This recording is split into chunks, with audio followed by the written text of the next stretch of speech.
فأرسلنا عليهم الطوفان والجراد والقمل والضفادع والدم آيات مفصلات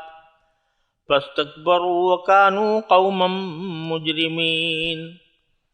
ولما بقى عليهم الرجز قالوا يا موسى ادع لنا ربك بما عهد عندك لئن كشفت عنا الرجز لنؤمنن لك ولنرسلن معك بني إسرائيل فلما كشفنا عنهم الرجز إلى أجل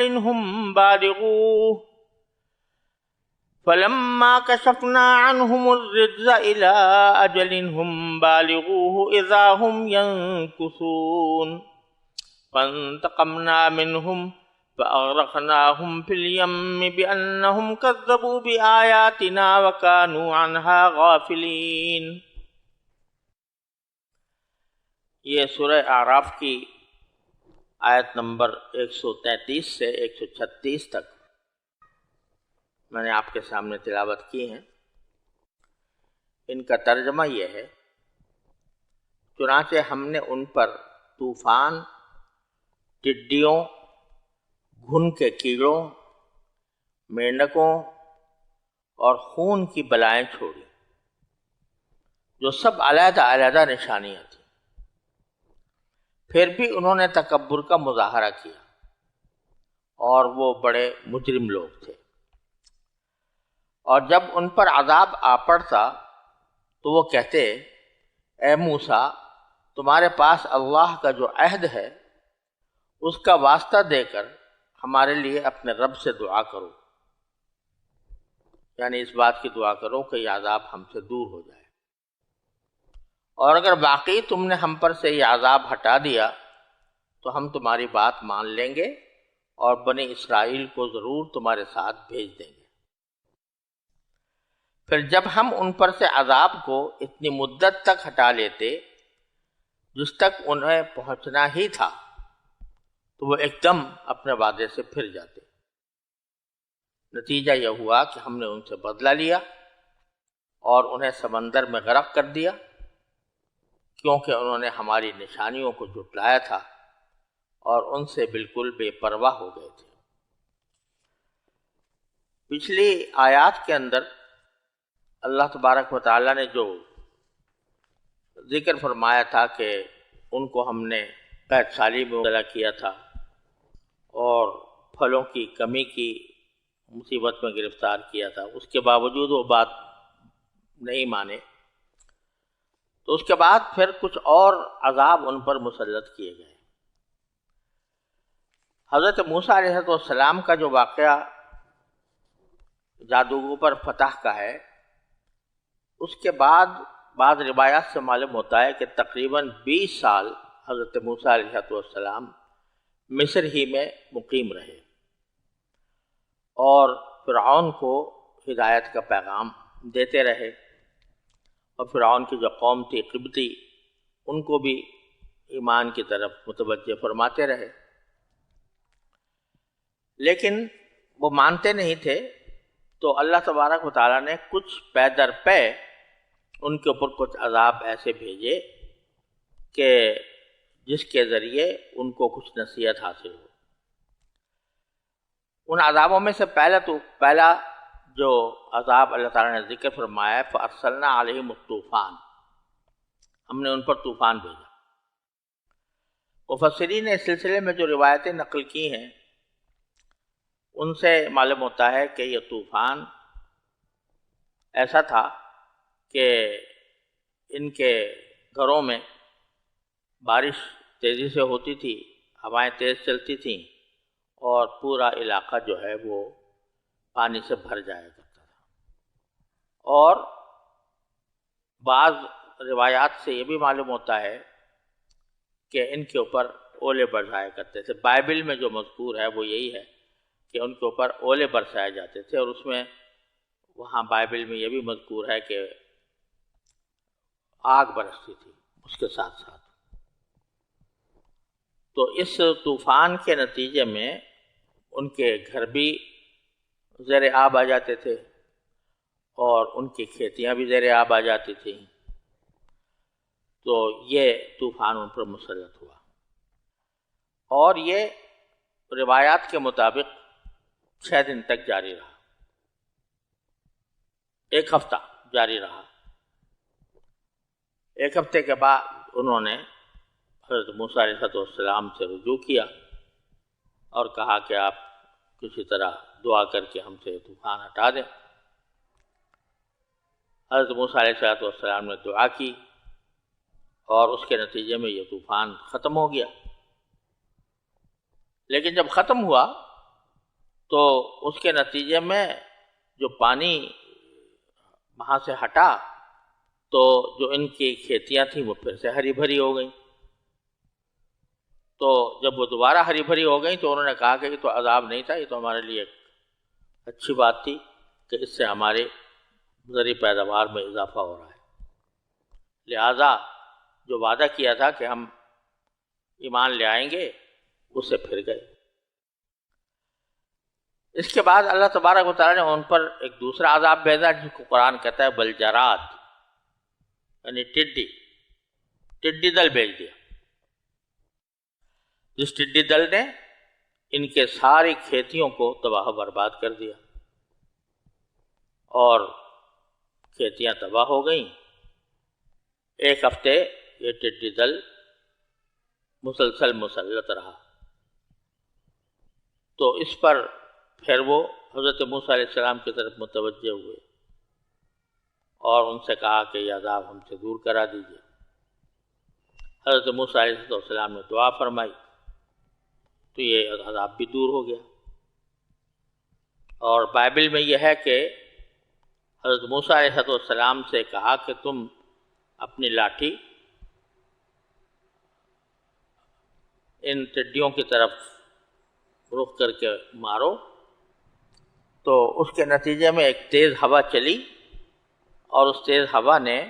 ٹڈیوں کو سمندر کی طرف بھگا دیا۔ جب یہ عذاب دور ہوا تو اس پر انہوں نے یہ کہا کہ اب بھی ہمارے پاس تو کھانے پینے کا سامان کافی موجود ہے، لہذا ایمان نہیں لائے۔ پھر جب کچھ عرصہ گزرا تو اللہ تعالیٰ نے ایک تیسرا عذاب بھیجا بالقمل، قرآن نے اس کو قمل کہا ہے۔ قمل کے معنی جوؤں کے بھی ہوتے ہیں اور قمل کے معنی گھن کے کیڑے کے بھی ہوتے ہیں، جو زرعی پیداوار کو، گندم وغیرہ کو کیڑا کھا جاتا ہے۔ تو یہ تیسرا عذاب یہ تھا کہ بعض روایات سے معلوم ہوتا ہے کہ لوگوں کے سروں میں، داڑھیوں میں جوئیں پیدا ہو گئی اور یہ گھن کے کیڑے ان کو آ کر کھانے لگے، ان کے کیڑے ان کی کھیتیوں کو آ کر کھانے لگے، کھیتیوں میں کمی واقع ہو گئی۔ پھر پریشان ہوئے اور پریشان ہو کر پھر موسیٰ علیہ السلام سے رجوع کیا۔ موسیٰ علیہ السلام نے دعا فرمائی، یہ بھی دور ہو گئے، لیکن پھر بھی نہیں مانے اور پھر اسی بدعمالی کے روش پر قائم رہے۔ تو اللہ تعالیٰ نے چوتھا عذاب بھیجا ضفادع۔ ضفادع ضفدع کی جمع ہے جو مینڈک کو کہتے ہیں۔ اس کا نتیجہ یہ ہوا کہ ہر جگہ مینڈک، جہاں بھی آدمی بیٹھا ہے مجلس میں اور اس کے سر پر مینڈک کود رہے ہیں، اس کے جسم سے کھیل رہے ہیں، ہر جگہ سے مینڈک برآمد ہو رہے ہیں۔ پھر عذاب میں مبتلا ہوئے، پھر موسیٰ علیہ السلام سے رجوع کیا، موسیٰ علیہ السلام نے دعا کی، اللہ تعالیٰ نے وہ بھی دور کر دی، پھر بھی ایمان نہیں لائے۔ پانچواں عذاب جو ہے وہ دم، یعنی خون۔ ہمارے مفسرین نے تو اس کے بارے میں روایات میں یہ لکھا ہے اور اس کو عبداللہ بن عباس کی طرف منسوب کیا ہے کہ وہ یہ فرماتے تھے کہ خون کہ عذاب کی صورت یہ تھی کہ یہ پانی میں ان کے خون، کھانے میں خون، کوئی لقمہ کھا رہے ہیں اور اس میں خون خود بخود آ جاتا ہے، پانی پیتے ہیں تو جب منہ تک پہنچتا ہے تو وہ خون بن جاتا ہے، ہر جگہ خون ہی خون۔ اور بائبل کی روایت میں یہ ہے کہ یہ خون دریا نیل میں داخل کر دیا گیا تھا تو دریا کا سارا پانی خون کی رنگت کا ہو گیا تھا، لہذا پانی پینا چاہیں تو کوئی صورت نہیں تھی کہ صاف پانی میسر ہے۔ پھر یہ ساری خون کی مصیبت ایک ہفتے یہ جاری رہی، پھر رجوع کیا حضرت موسیٰ علیہ السلام سے، انہوں نے دعا فرمائی، یہ بھی دور ہو گئی۔ قرآن فرماتا ہے آیات مفصلات، یہ معجزے تھے، نشانیاں تھیں، جو ایسی نشانیاں تھیں کہ جو علیحدہ علیحدہ نازل کی گئی تھی۔ آیات جمع آیت کی ہے جس کے معنی نشانی کے ہوتے ہیں، اور بکثرت یہ معجزے کے معنی میں بھی استعمال ہوتا ہے۔ تو یہ جو مصیبتیں ان پر بھیجی گئی تھیں یہ معجزے تھے نبی حضرت موسیٰ علیہ السلام، اور مفسرین نے جو روایات نقل کی ہیں ان سے یہ معلوم ہوتا ہے کہ یہ جتنے عذابوں کا ذکر ہے، طوفان ہو، ٹڈی ہو، جوئیں ہوں، مینڈک ہوں، خون ہو، یہ سب صرف قبطیوں کے اوپر آتا تھا اور بنی اسرائیل اس سے محفوظ رہتے تھے، یعنی حضرت موسیٰ علیہ السلام اور ان کے ہم نوا، ان کو اللہ تعالیٰ اس سے محفوظ رکھتا تھا۔ اس لیے یہ کھلا ہوا معجزہ ہو گیا تھا۔ اگر سب پر ایک گھر سے ایک وبا آ رہی ہوتی تو بھائی سوچتا کوئی شخص کہ بھائی یہ کوئی طبی اسباب کے تحت بھی ہو سکتی، لیکن خاص طور پر قبطیوں کے پاس آ رہی ہے اور حضرت موسیٰ علیہ السلام کے لوگ اس سے مستثنا ہیں، تو اس سے یہ بات واضح تھی کہ یہ کوئی معجزہ تھا۔ اور پھر مفصلات جو فرمایا کہ ان کو علیحدہ علیحدہ ہم نے نازل کیا تھا، مفصل یہ سے مفعول ہے، فصل تفصیلاً سے، جس کے معنی الگ الگ کر دینا۔ یہ جو نشانیاں آئی گئی تھیں ان کو الگ الگ کر دیا گیا تھا، اس طرح کے ایک ایک ہفتے نازل ہوتی تھی۔ فاستکبروا، یہ ساری نشانیاں دیکھنے کے باوجود انہوں نے تکبر کا مظاہرہ کیا، وَكَانُوا قَوْمًا مُجْرِمِينَ، اور حقیقت میں وہ لوگ تھے ہی مجرم، جس کی وجہ سے کھلی کھلی نشانیاں دیکھنے کے باوجود وہ اپنے وعدے کو بھی پورا نہیں کرتے تھے اور ایمان نہیں لاتے تھے۔ پھر آگے باری تعالیٰ نے فرمایا وَلَمَّا بَقَعَ عَلَيْهِمُ الرِّجْزُ، جب یہ عذاب ان پر آتا، رجز کے معنی ہے عذاب، تو وہ کہتے قالو یا موسیٰ ادع لنا ربک بما عہد عندک، کہ اے موسیٰ ہمارے لیے اپنے پروردگار سے دعا کرو اس عہد کی وجہ سے جو تمہارا اللہ تعالیٰ کے ساتھ ہے، یعنی نبوت کا عہد، اور اللہ تبارک و تعالیٰ نے موسیٰ علیہ السلام کی نصرت کا جو وعدہ فرمایا ہے اس کے حوالے سے تم اپنے پروردگار سے دعا کرو کہ ہم سے یہ عذاب دور ہو جائے۔ اور لئن کشفت عن الرجز، اگر آپ نے ہم سے عذاب ہٹا لیا تو لنؤمنن لک، تو ہم ضرور آپ پر ایمان لے آئیں گے، وَلَنُرْسِلَنَّ مَعَكَ بَنِي اسرائیل، اور ہم آپ کے ساتھ بنو اسرائیل کو ضرور بھیج دیں گے۔ یہ باقاعدہ وعدہ کرتے تھے۔ یہاں دیکھو حضرت موسیٰ علیہ السلام کی، جیسے میں نے عرض کیا تھا، دعوت کے دو حصے تھے۔ ایک حصہ یہ تھا کہ اللہ پر ایمان لاؤ، توحید پر ایمان لاؤ، اور دوسرا حصہ یہ تھا کہ بنی اسرائیل کو میرے ساتھ بھیج دو۔ اب ظاہر تو یہ ہے کہ بنی اسرائیل کو بھیجنے کا مقصد یہ تھا کہ فرعون ان پر جو ظلم و ستم ڈھا رہا تھا کہ اس کی غلامی سے ان کو نکال کر کسی آزاد فضا میں لے جائے، اور وہ بظاہر فلسطین کی زمین تھی، یا پھر صحرائے سینا کی زمین بھی ہو سکتی ہے جہاں حضرت موسیٰ علیہ السلام کو نبوت عطا ہوئی تھی۔ اور بائبل کا بیان یہ ہے کہ یہ لے جانا کسی ہجرت کے طور پر نہیں تھا۔ یہ جو مطالبہ تھا حضرت موسیٰ علیہ السلام کا کہ ہمارے ساتھ بھیج دو، اس کا مقصد کوئی ہجرت کرنا نہیں تھا کہ مصر سے ہجرت کر جائیں کسی اور سرزمین کی طرف، بلکہ بائبل میں یہ مذکور ہے کہ حضرت موسیٰ علیہ السلام نے جو ان سے کہا تھا وہ یہ نہیں تھا کہ ہم کسی اور ملک کی طرف ہجرت کر جائیں گے، بلکہ وہ یہ کہتے تھے کہ ہمیں ایک مرتبہ اس بات کا موقع دو کہ ہم سارے بنی اسرائیل کو لے کر کسی بیابان میں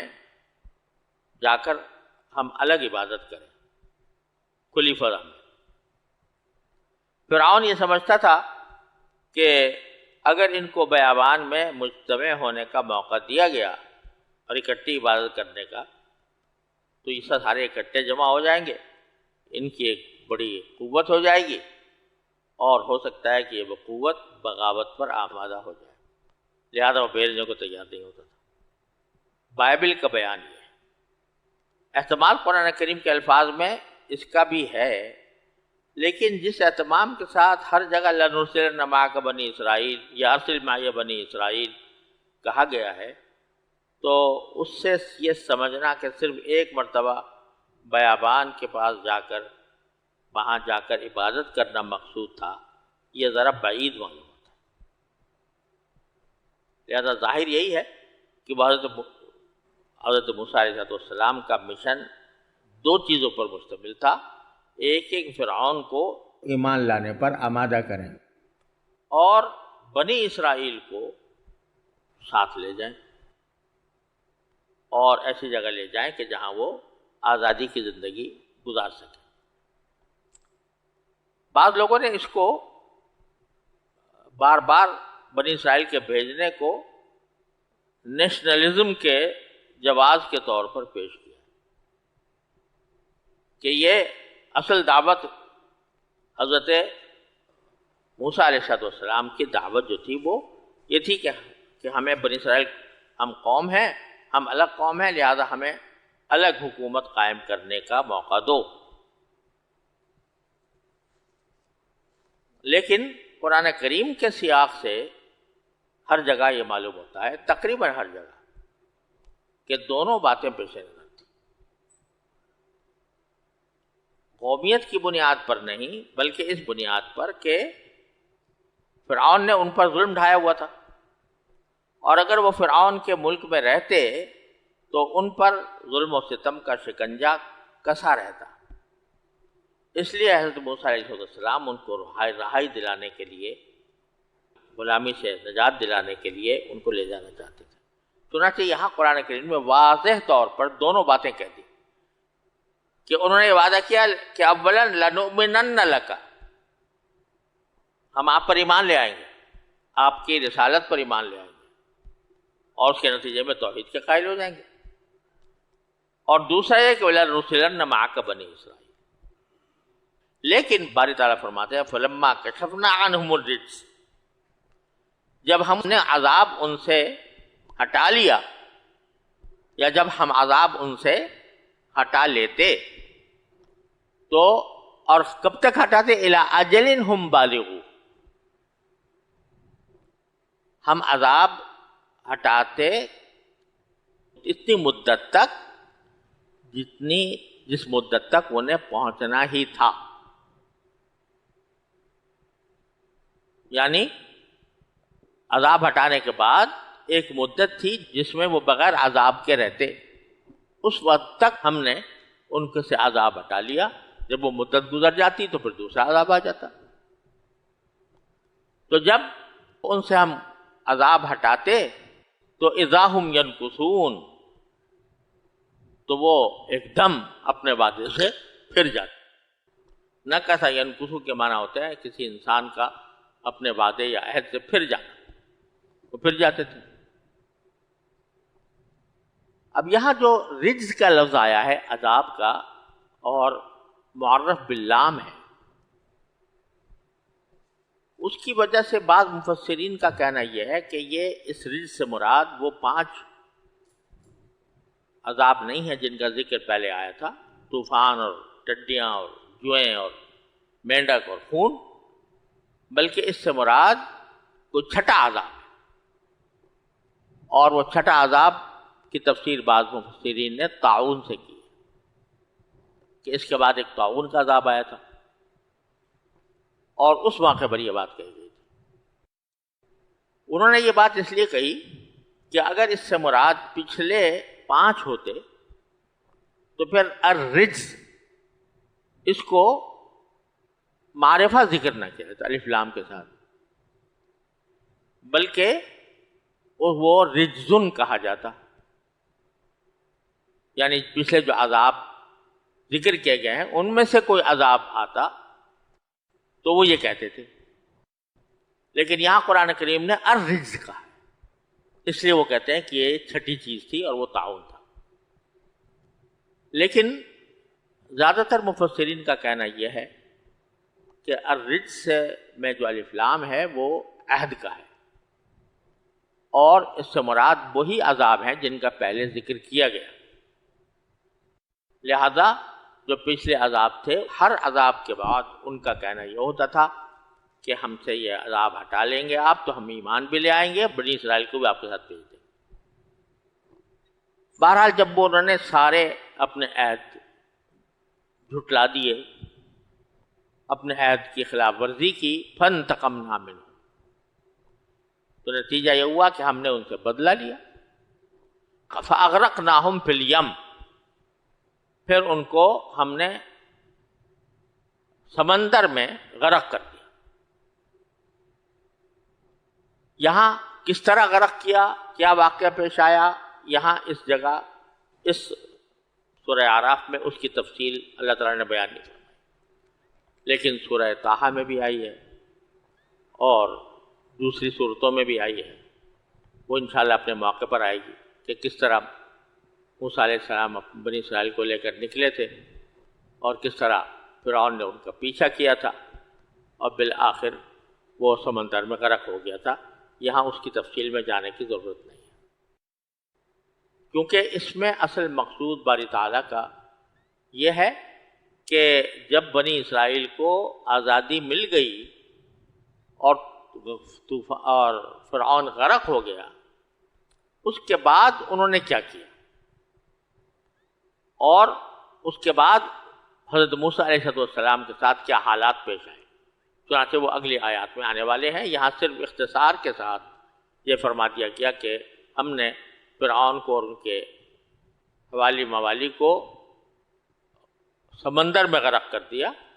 بِأَنَّهُمْ كَذَّبُوا بِآيَاتِنَا، اس لیے کہ انہوں نے ہماری نشانیوں کو جھٹلایا تھا، وَكَانُوا عَنْهَا غَافِلِينَ، اور ان سے بالکل بے پرواہ ہو گئے۔